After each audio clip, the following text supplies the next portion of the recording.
All right, so now that we've talked about kind of how to hold the phone, some aspect ratios and stuff like that, let's move on to some basic shots and framing. Pretty much every video you've ever seen is comprised of three main shots. You've got wide shots, medium shots, and close shots. There's also extreme wides and extreme closes, but let's stick with three for right now, okay?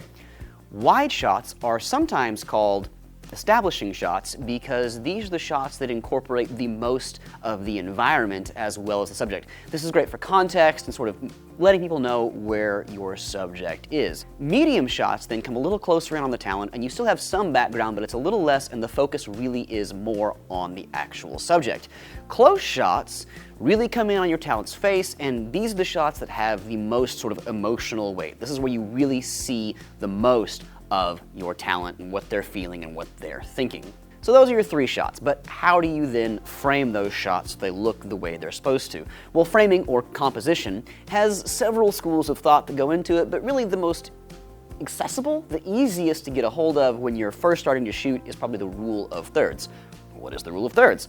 Well, the rule of thirds is, imagine you've divided your screen or viewfinder into three sections, both horizontally and vertically. And that gives you sort of these 9 individual sections of your viewfinder. And actually, if you're shooting on a modern iPhone or something like that, your camera will probably do this for you. You just have to kind of know what those lines mean. Those third lines are really references for where you want points of interest to be. So if we look at our wide shot, you'll notice that the top third goes through our talent's shoulders and the bottom third goes through their knees, and then you have a little headroom and a little lead room. And this is just sort of a nice way to put that talent in this environment in which they live. If we then move to our medium shot, you'll notice that third line then goes up to their eyes a little bit, and you have a little less headroom, a little less of what's going on around, but you still have, again, that third line going through their eyes that sort of establishes where you should be looking. If we move to our close shot, you can see that we actually start losing some of our talents on top of their head, things like that, but really we can still see their eyes and their mouth, and those are the most important things because that's where information comes from when you're looking at an interview or talking head style shot.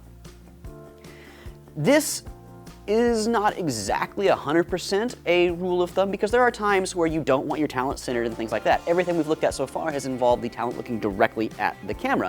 But you may find yourself in a position where your talent is going to be looking off camera, sort of a traditional interview style look where they're not looking directly at you, but they're looking somewhere over in the distance. How do you frame that up? Well, the rule of thirds accounts for that too.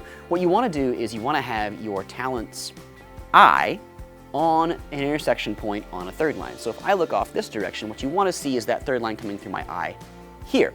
Here's an example. This gives the talent enough lead room to look comfortable in the shot, but also tells the audience they're looking at something or someone off camera. If you were to have them looking the other direction with the shot frame like that, they would look trapped. So you don't want to do that unless you want them to appear trapped, which if you do, oh, okay, but there has to be a reason for it. And that's sort of the basic, right? We've got wide, medium, and close shots, and if you follow the rule of thirds and just make sure that those third lines are hitting those intersection points, hitting those points of interest on your talent, you should be good to go.